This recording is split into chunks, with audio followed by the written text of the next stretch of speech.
Halo sahabat nonton semuanya, dimanapun berada semoga dalam keadaan sehat jasmani dan rohani. Kali ini Mimin akan menceritakan sebuah film Spring Summer Fall and Winter and Spring. Film Korea yang dirilis pada 2003, menceritakan kehidupan seorang anak laki-laki yang dibesarkan seorang biksu Buddha di sebuah biara, hingga anak itu tumbuh menjadi dewasa, dan menjalin hubungan cinta dengan seorang gadis kota.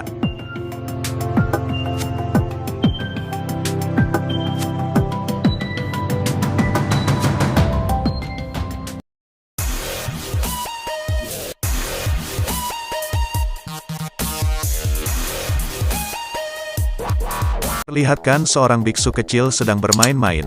Ia tinggal hanya berdua dengan gurunya di sebuah kuil di tengah hutan. Saat sedang bermain ia mengikatkan batu kecil ke seekor ikan dan katak bahkan ular, hingga suatu ketika kelakuannya diketahui oleh gurunya.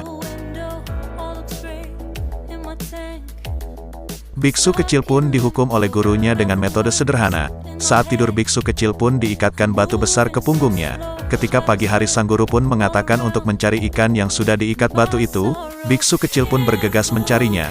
Namun nasib naas menimpa ikan itu, di mana ikan dan ular itu menggoy karena mungkin tidak kuat menahan beban batu itu, hingga biksu kecil pun menangis dan menyesali perbuatannya itu. Seiring berjalannya waktu, biksu kecil pun kini tumbuh dewasa menjadi remaja. Di suatu hari, ia sedang mencari bahan-bahan ramuan di tengah hutan. Dari jauh ia melihat dua orang gadis. Lalu dihampirinya gadis itu mengatakan mau pergi ke kuil dan berdoa untuk kesembuhan anaknya yang sedang sakit aneh. Tibalah mereka di kuil dan bertemu dengan guru biksu.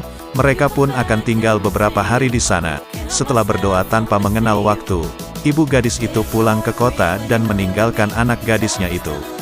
Singkat cerita, karena sering bertemu dan berinteraksi dengan gadis itu, biksu remaja itu pun menimbulkan ketertarikan ke gadis itu, dan mengenal apa itu yang dinamakan cireng. Hingga suatu ketika biksu remaja tidak sengaja mendapati si gadis itu yang sedang tertidur tanpa pakaian. Lalu biksu remaja itu menyelimutinya, namun biksu itu sempat memegang kue bakpaunya gadis itu, hingga membuat terbangun dan menamparkan biksu itu. Tak berhenti sampai di situ, biksu itu mengajak gadis itu jalan-jalan di sekitar kuil dan danau. Dan benar saja, biksu remaja itu tak tahan dan hasrat yang tak terkendalikan, hingga mengajak gadis itu untuk melakukan tanam singkong di atas batu. Setelah kejadian itu, biksu remaja itu pun menjadi ketagihan, dan melakukannya tanpa kenal tempat dan waktu untuk bermantap-mantap dengan gadis itu, hingga suatu hari kelakuannya itu diketahui oleh gurunya, di mana ia ketahuan tertidur di atas perahu karena mereka kelelahan setelah berjuang, hingga akhirnya guru biksu pun menyuruh gadis itu untuk pulang ke kota, karena sakitnya yang sudah berangsur membaik. Setelah kepergian gadis itu, biksu remaja yang sudah jatuh cinta kepada gadis itu hari-harinya diselimuti kesedihan dan merasa hampa, hingga ia bertekad untuk meninggalkan gurunya untuk pergi ke kota menyusul gadis pujaan hatinya yang merupakan cinta pertamanya.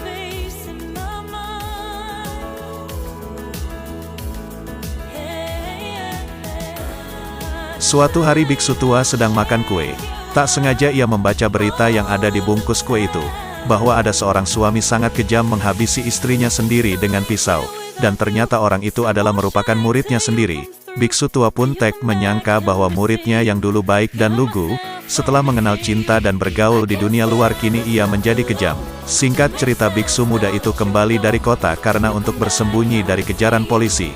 Biksu tua pun menghukum muridnya itu, sebagai hukuman atas apa yang telah dilakukannya, yang telah membunuh istrinya. Namun polisi mengetahui keberadaan biksu muda itu, hingga akhirnya dibawa untuk dipenjarakan. Kini biksu tua pun sendiri lagi. Namun ia berniat untuk meninggalkan dunia yang fana ini, dengan cara membakar dirinya hidup-hidup, menurut ritual keagamaannya. Singkat cerita, biksu muda pun telah selesai menjalani masa hukumannya. Ia pun kembali ke kuil. Namun tak disangka bahwa gurunya telah tiada dan meninggalkan untuk selama-lamanya. Biksu muda pun tak putus asa dan akan memulai hidup barunya di kuil itu, dengan mempelajari kitab-kitab peninggalan gurunya, dan terus mengasah kemampuan bela dirinya. Suatu ketika datang seorang wanita dengan anak bayinya, dan meninggalkan bayi itu di pintu kuil. Biksu muda mengambilnya. Namun ibu dari bayi itu telah meninggoy saat mau pulang karena terperoksok ke dalam jurang es dan meninggoy dengan tubuh membeku.